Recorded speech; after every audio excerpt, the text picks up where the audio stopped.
Hello, my name is Dr. Mike Scanlon, and you may already know me, you may have seen some of the other films. Today's film is looking at what works to feel less stressed. And there's quite a lot works to feel less stressed, but in the course of this film today, I'm going to be suggesting that one of the best ways for us to feel less stressed is to meet the difficulties of life and to meet our stressors, i.e., the stuff of life that makes us feel stressed, instead of meeting it by seeing it as being a huge threat that we push away or run away from or fight so that it's no longer there.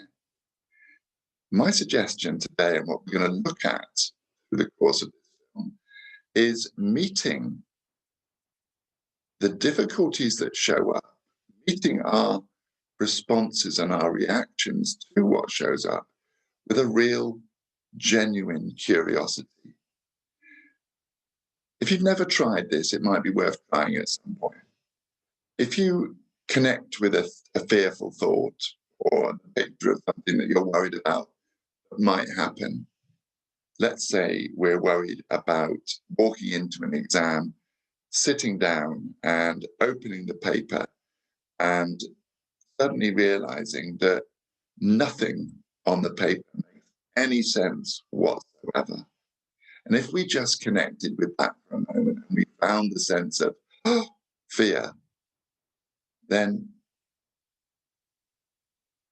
my suggestion is let's now do something different with that. Let's try and just ask ourselves, why am I reacting like that? Why am I reacting in such a fearful way when I look at the paper and see that, oh my gosh, at first glance, there's nothing here that makes any sense to me? Because this matters to me, maybe? Why else? Because I've built this day up into being so important. Why else?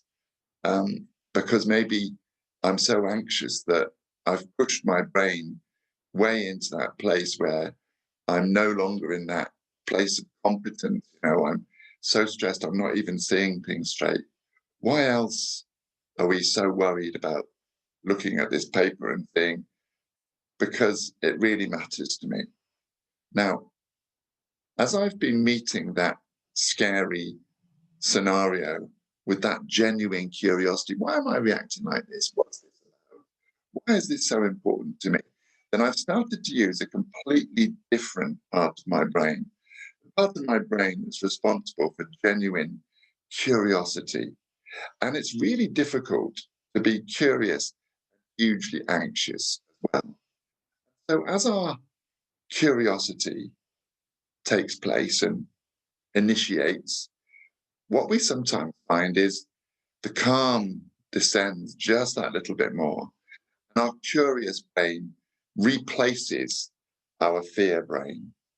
And then we look at this paper that we've opened in front of ourselves and we think, no, I don't quite know what they're on about here, but I absolutely get that. And that makes perfect sense. I know what they're getting at here. So what we do is we move beyond our normal reaction and into a curious response. The reaction takes a millisecond, we're there. A response takes a little bit longer. I love this saying. It comes from a great, great man called Viktor Frankl. And Man's Search for Meaning is the book. In this book, he suggests this. He says, between stimulus and response, there's a space. And it's in that space where our freedom and our growth lie. So what we have to do, guys, when we are in a fear place, when we are in a very anxious place, when our amygdala, which we'll look at in a moment, is fully in alarm, is we need to, first of all, create a bit of calm. Some of you who've seen some of my other films will know that I really love belly breathing. So we might just create some calm in order to find curiosity.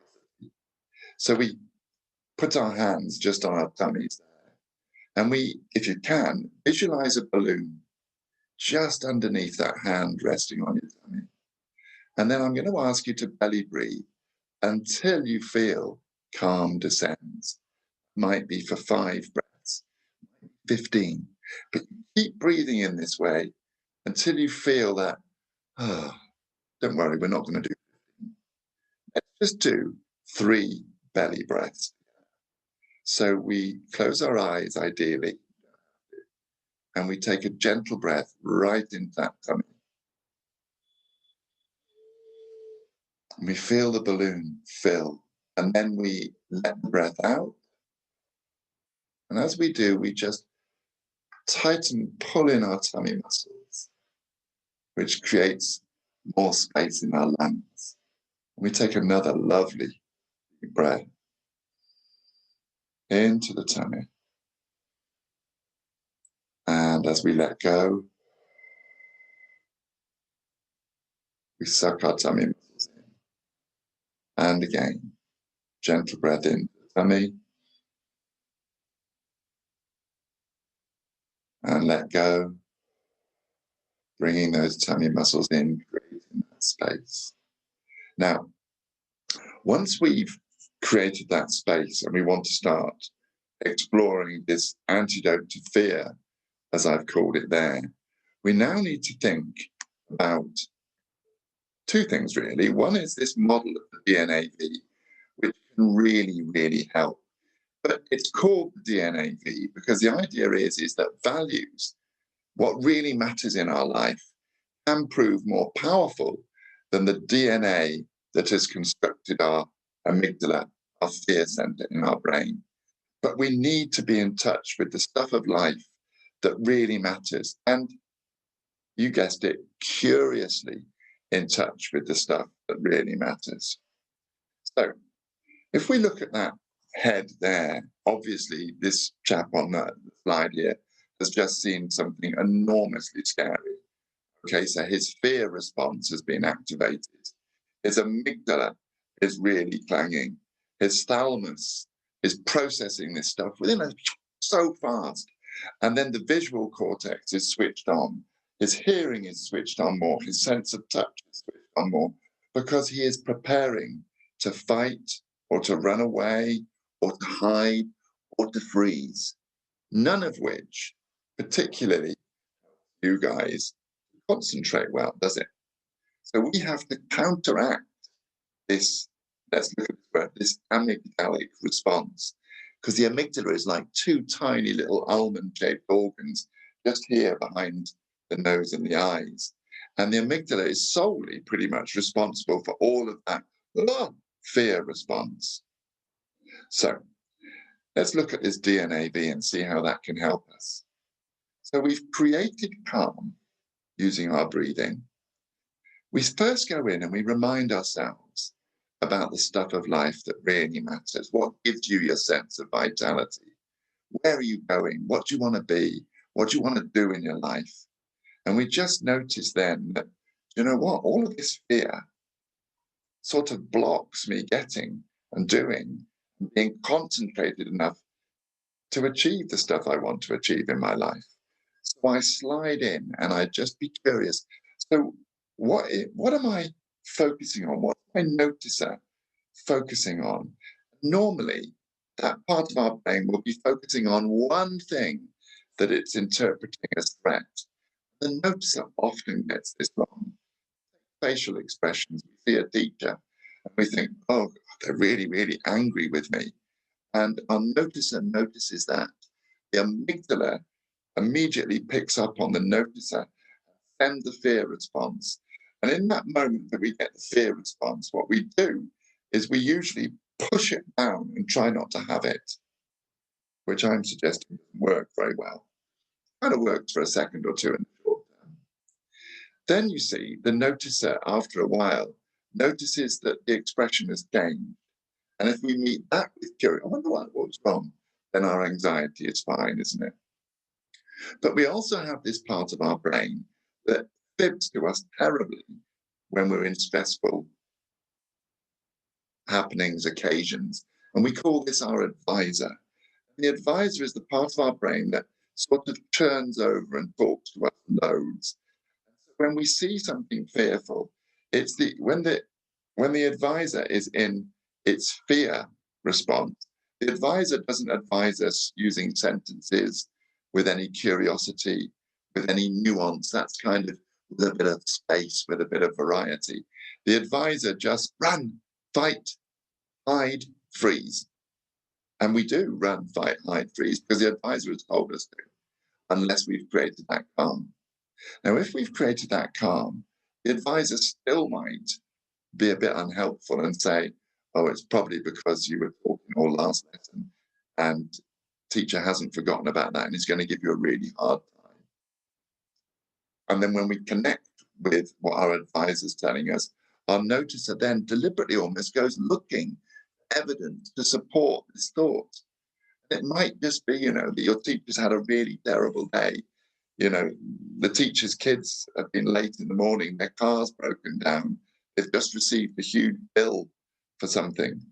That might be what this is about. But our noticer and our advisor desperately want us to prepare for threat, which gets in the way of concentration. Now, if we need to concentrate, my suggestion is first of all, we create calm. And then we get curious about, why are you telling me? Why are you so worried? What other possibilities might there be for why this adult in front of me looks so angry? Why do I presume it must be because of me? Why am I worrying that the consequences of this will be dreadful? And then my advisor comes in, and we can say to our advisor, well, do you know what? That advice to run doesn't work for me. What else could I do here? What other choices do I have? Now, of course, guys, this is all going on in our minds at quite a fast speed. My suggestion is we have to get really good at applying that curiosity to what I'm noticing, curiosity to the thoughts that are coming into my head, even if the curiosity is to say, really? Well, I'm not sure that's 100% true. But then we need to do something to help us to really get enough calm to be really beautifully curious. So I'm going to suggest that instead of the beach ball, which is what so many humans, so many young people do this, is when we are stressed, when there is fear about that's getting in the way of us and stopping us from concentrating, then what we need to be doing is, instead of doing what you guys and most people do, which is push away the thoughts, push down the feelings, try not to have them, suppress them and push them under. And then we just sort of go through our day still with our noticer saying there's threat and our advisor saying it's still probably you. We haven't dealt with it. We haven't met it with any curiosity. And if you imagine pushing a beach ball under the water, it takes effort. And as soon as we take our eye off keeping this stuff away, it surges back. The problem with it surging back is we just get more stressed. And so trying not to have stress doesn't work, guys. Doesn't work. So we need to meet whatever's showing up with some curiosity. And this exercise here is one that puts us into that wonderful, curious place. So we find ourselves in that position where we're so stressed that it's getting in the way of our ability to function. So we take a moment to stop. And that might mean that you nip to the loos, or you quietly just sit in your chair, in lesson, out of lesson. And if somebody asks you, just say, I just need to get some calm. I think most teachers will be understanding of that. I'm feeling really stressed. I'm just doing an exercise to get calm. So we take a moment and we breathe into that tummy. We pull our tummy muscles in and we breathe out. That might be enough. And then we just stop and say, right, just feel the chair you're sitting on. Connect with the reality, what I call actual self. That right now I'm sitting in this chair And if I open my eyes and look around, there is no threat. The chair is holding me in place. I'm okay at this moment. Feel the space and the air around me. And when I look at what I can actually see and what I can actually hear, there's some stuff that's slightly worrying. There's no real huge stress here. There's no fear. So my actual self tells me I'm okay. And then we find that curiosity.